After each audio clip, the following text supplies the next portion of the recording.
Saucony's inspiration for the Endorphin Pro is the team of athletes that we work with here.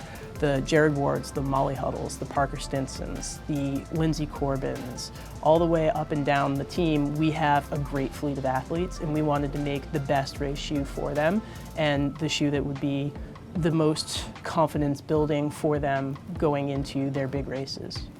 The design process for this shoe was really stripping it all down to the foam and building it back up from there. It's fairly easy.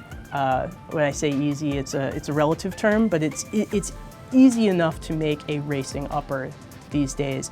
The foams in which we build running shoes on in these modern, hyper light, really fast, carbon plated shoes is really the secret sauce. So getting into the nitty-gritty of the Power Run PB is really where we built everything up from. Power Run PB is a PIBA bead foam that is 0.12 density, and it is about 50%, 56% more durable than some other foamed PIBA midsoles out there. And it is about 25% lighter than anything else that we have in the line. So it is truly a spectacularly responsive and lightweight midsole foam. Being 0.12, the overall durometer, or the firmness of the shoe, is much softer than a typical everyday trainer would be. The interaction between the plate and the sandwiching of the Power Run PB is really what gives you the unique feel and ride of the shoe. You are able to land and deflect and move through and move the forces through the gait cycle differently by transferring the forces through the foam and plate into a roll rather than a crash and respond. So it's a unique ride in every sense. So through the development process, we made a few changes along the way to ensure durability. This is the final outsole for the Endorphin Pro, but we started something more in the vein of this, and you can see the markings from our design team making some adjustments and edits. The foam is inherently durable, but what we wanted to make sure was that we had enough rubber coverage for long use and lots of miles.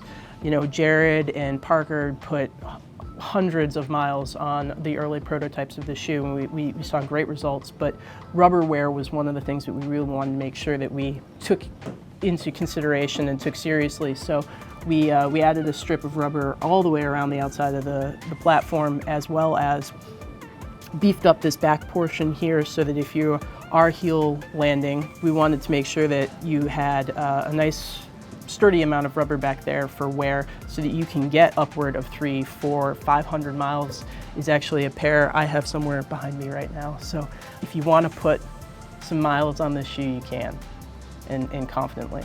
The upper of the Endorphin Pro is a single layer engineered mesh. It's not too thick, it's not too thin. We wanted to make sure that you were locked down across your midfoot, and there's a half booty in the shoe to make sure that you have a nice snug fit but nothing too tight.